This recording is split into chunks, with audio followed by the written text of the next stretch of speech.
Мынадай өте әдемі, дәмді, жұп-жұмсақ мамықтай болып шығатын керемет бөлкелердің рецептісін бүгін сіздерге ұсынғым келіп тұр.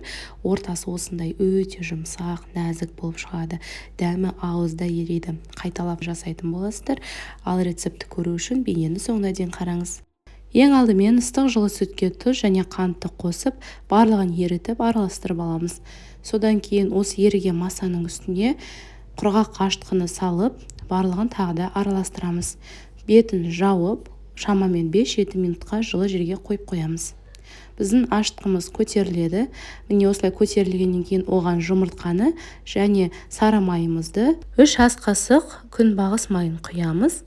Барлығын тағы да жақсылап венчигімізбен араластырамыз. Араластырып болғаннан кейін қопсытқыш қосылған електен өткізілген ұнымызды бірнеше бөлікке бөліп қосамыз. Алдыменен бірінші бөлігін осылай араластырып, содан кейін венчикті алып тастап, оның қалған бөлігін саламыз. Онда араластыру үшін қасықты қолданамыз.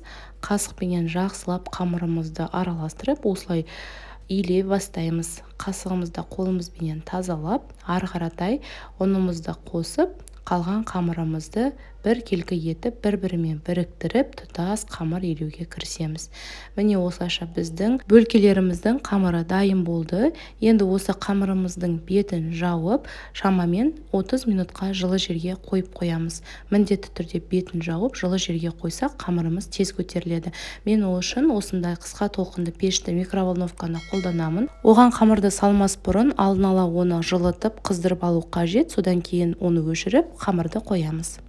Қамыр көтерілгенше штрезель дайындаймыз. Ол үшін ұнға қантты қосып араластырып, кейін осының үстіне сары майды қосамыз. Қолымызбен араластырып үйкелей отыра ұнның ұсақ түйіршіктерін дайындаймыз.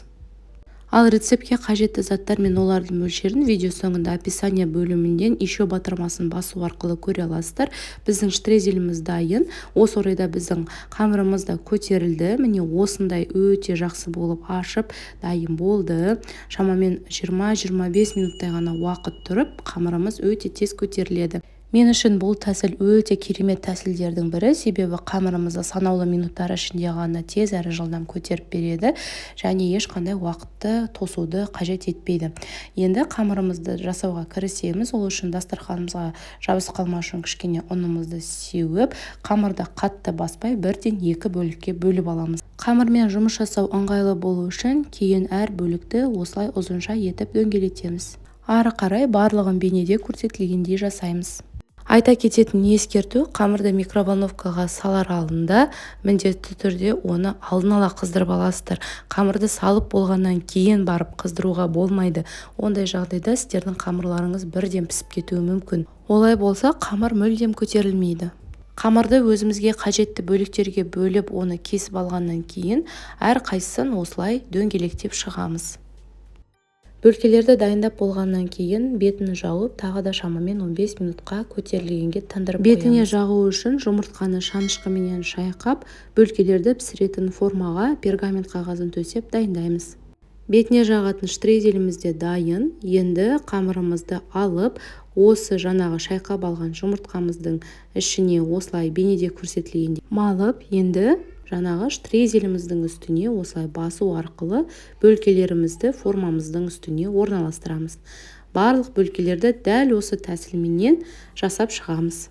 Бұл бейне сіздерге ұнаса, пайдалы болса, лайк басуды ұмытпаңыздар және каналда қолдау мақсатында дәл осы бейнені өздеріңіздің жақындарыңызбен де бөлісе отырыңыз. Мүмкін олардың да арасынан дәл осы рецепті іздеп жүргендер бар шығар. Ал біздің бөлкелеріміз дайын болды. Осындай өте әдемі болып шығады. Енді осы бөлкелерімізді алдын ала 160-180 градус аралығында қатты етіп қыздырылған пешімізде шамамен 10-12 минуттай пісіреміз.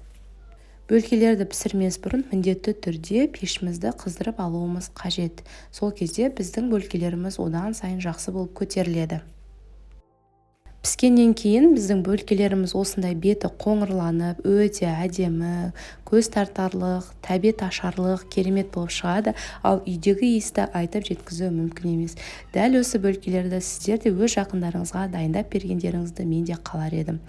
Міне осындай өте жұмсақ, нәзік, балғын болып шығады, ауызда ериді. Бір дайындағаннан кейін міндетті түрде қайтадан дайындайтын боласыздар. Ал дәмін көрген адам сізден рецебін сұрамай қоймайды. Астарыңыз дәмді болсын.